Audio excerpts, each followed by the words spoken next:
Well, Iraq has also been dragged into this widening regional war from the very start, not by choice, but by geography and politics. Attacks are launched across its land by the US, Iran, and militias, while the state itself isn't in control of those decisions. Well, with the country now effectively a battlefield shaped by others, it's brought the question of Iraq's sovereignty once again into the spotlight. Selina Sykes has more. Caught in the crossfire from both sides, Iraq is treading a particularly fine line amid war in the Middle East.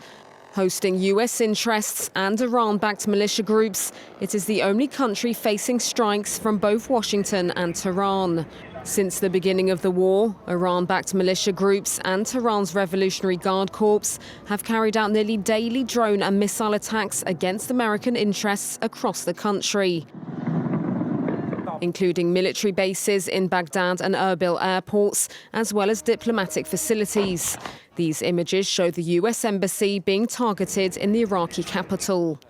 The autonomous Kurdistan region, home to American troops and a US consulate, has also been a significant target, as well as oil fields and energy infrastructure. The Iran-backed Iraqi militias unite under the loose alliance of the Islamic Resistance and have vowed to defend Tehran. Meanwhile, their bases across the country have been pounded by airstrikes. Anti-US and Israel chants were heard as hundreds of people mourn the deaths of members of the Popular Mobilization Forces killed in an airstrike last week. The US and Israel have not announced launching airstrikes in Iraq, but have been accused of doing so. Iraq's government has told the US that it should not be used as a launchpad for attacks for the war in the Middle East.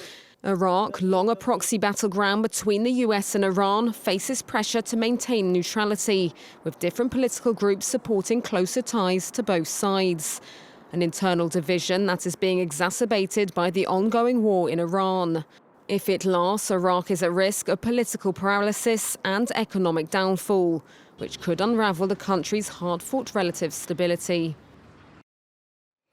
I'm going to cross live now to the United States and join Zaid Al-Ali, who is a visiting fellow at Princeton University. Zaid, great to talk to you. Thank you for joining us on the program. As we saw in that report, Iraq looks increasingly unable to control what happens inside its own borders, with strikes and influence from the US, Iran, and those militia groups. In your opinion, is Iraq truly a sovereign country at this point? Well, thanks for having me. So Iraq is a sovereign country by almost all measures, but it remains highly vulnerable to external influence.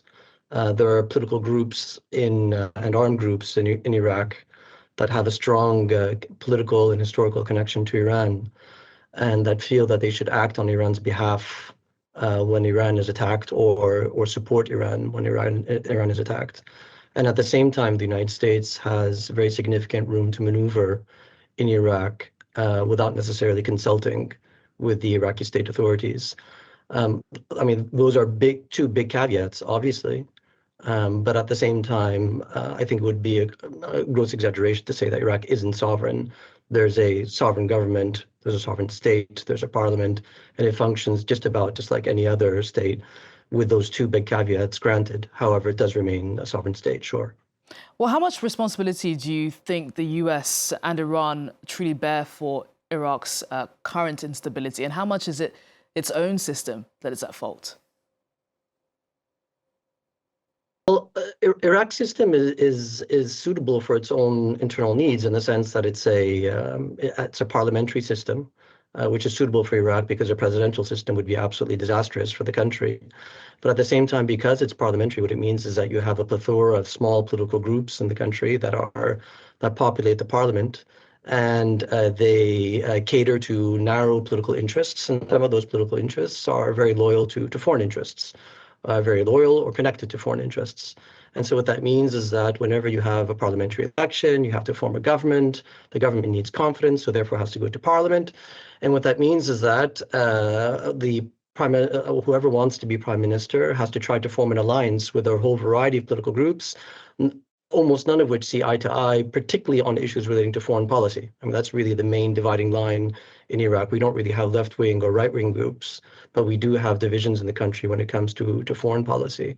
And so therefore, what that means is that you typically have governments that don't have clear national policies and that are really incoherent when it comes to foreign policy. And the government, therefore, just tries to straddle between US-aligned interests and Iranian-aligned interests. And for the most part, it's been successful in trying to muddle through that incoherence. But at times of acute crisis like we have now, it becomes increasingly difficult and creates an internal crisis for Iraq, which we're currently going through, which may end up intensifying over the coming period. Well, Saeed, in your opinion, what would it take realistically for the Prime Minister Al-Sudani to reassert control over the country, or is that impossible at this point, given those strikes? I don't know if it's impossible, but it's going to be a huge challenge. I mean, Prime Minister Sudani isn't a prime minister currently. He's the incumbent caretaker prime minister. We had an election just a couple of months ago, and he's currently in the process of trying to form a new government, or is trying to remain as prime minister.